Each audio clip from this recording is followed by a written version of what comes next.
okay, I actually have to make this happen. So you got to put yourself out there to a point to where you're going to figure out ways to make it work. That's when it really becomes real, and it's either a success or a failure, but either way, you're moving forward because you're forcing yourself to be put in that situation, and it's the forced opportunity that you give yourself. Top leaders, meaningful conversation, actionable advice, bulldoze complacency, ignite inspiration, create impact. Produced by Southwestern family of companies. This is the Action Catalyst.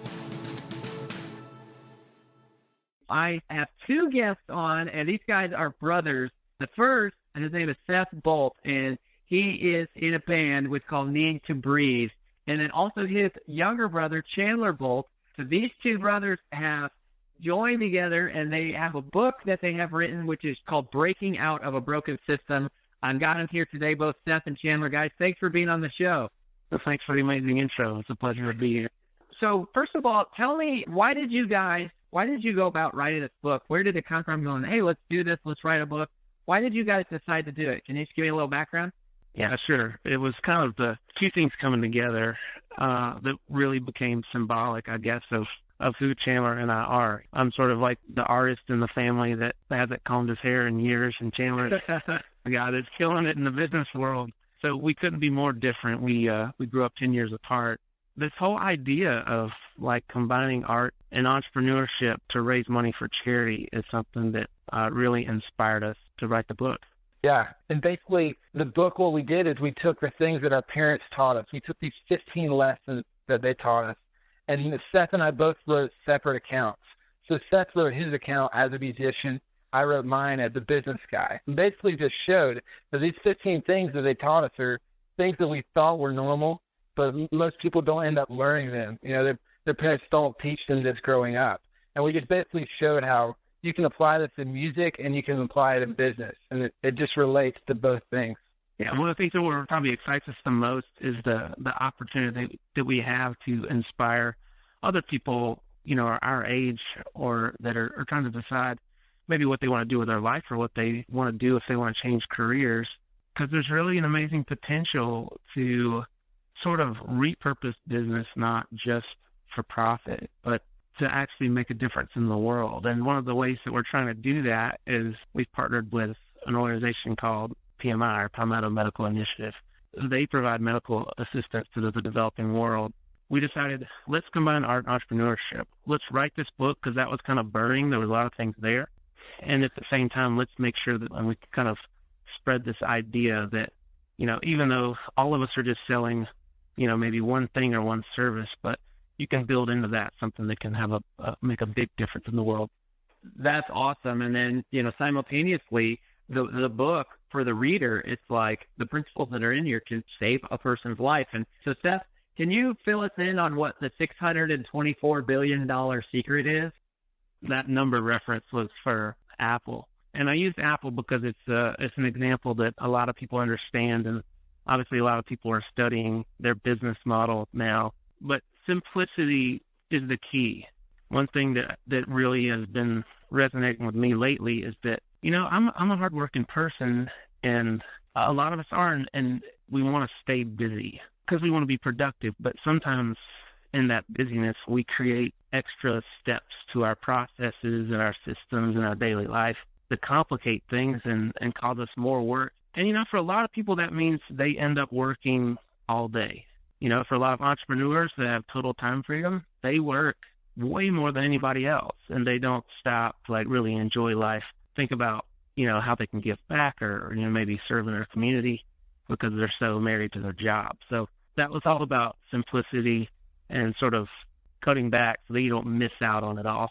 So $624 billion is Apple, and that's kind of their core mantra, is just simplicity, simplicity, simplicity. Make this simple and easy.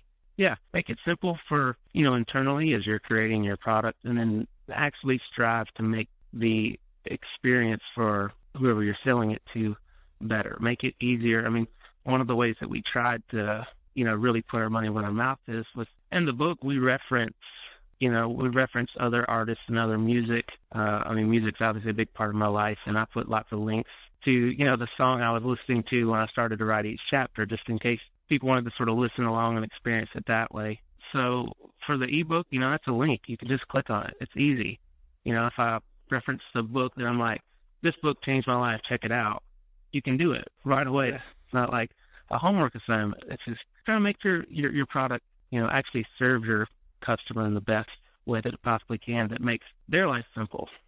Absolutely. And then Chandler, you have this phrase that you write about called forced opportunities.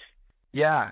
So what I'm talking about there with the forced opportunities is I love putting myself in positions that are going to force me to really think outside of the box, or they're going to force me to do stuff that I wouldn't normally do.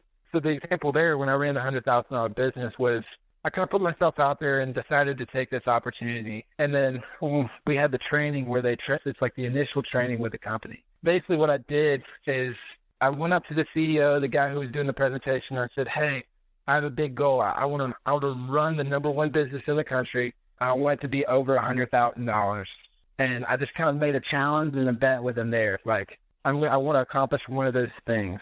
When I did that, it's funny, like when you start vocalizing those things and I made it a point to tell as many people as I could, because then I knew it was going to force me to deliver on that. When you're telling it to everyone you see, your mind starts telling you, like, okay, I actually have to make this happen. So you're going to put yourself out there to a point to where you're going to figure out ways to make it work. And when you have a specific deadline, or when you have a specific number or a challenge that you want to hit, that's when it really becomes real, and it's either a success or a failure. But either way, you're moving forward because you're forcing yourself to be put in that situation, and it's the forced opportunity that you give yourself. So, Seth, sort of back to you, one of the things that you said is your friends are like a food pyramid, and the reason why all your friends can't be Pop-Tarts. Yeah, I grew up, some of your listeners may be able to relate with this.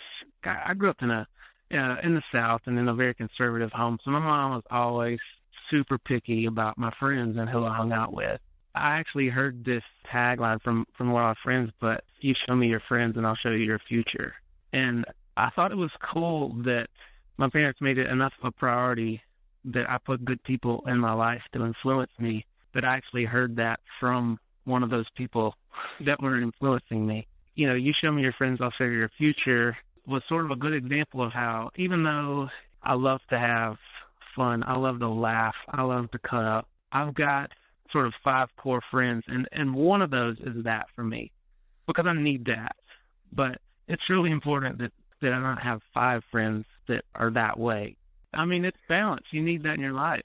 But, I have my friend that I call for when I need financial advice, or when I need spiritual advice, or when I need, advice about maybe being a better friend even to those 5 friends, the people that strengthen me in different ways. I think that balance is key. So that's what that's about.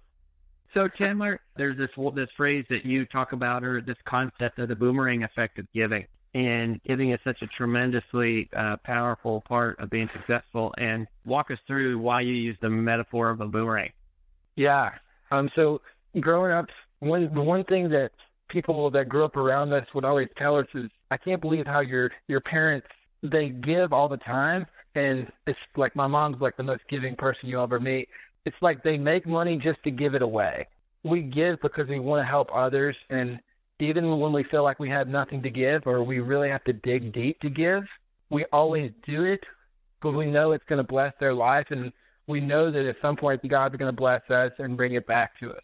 That's the whole analogy with the boomerang, is if you're giving just so that it comes back, that's rooted in just a horrible place, and that's not the way to do it. But if you give from the bottom of your heart and being genuine, it will come back to you like a boomerang. You just keep throwing that boomerang out there, and just keep giving from a genuine place, even when maybe you can't afford to, but you sacrifice yourself to give to others.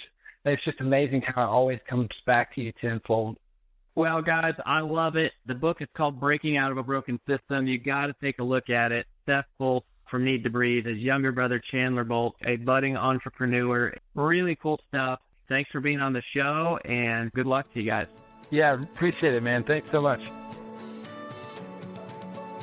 If you enjoy this podcast, please make sure to subscribe. And to stay updated on everything that the Action Catalyst is up to, make sure to follow us on Facebook and Instagram at Action Catalyst Podcast and on Twitter at Catalyst_Action. And thanks for listening.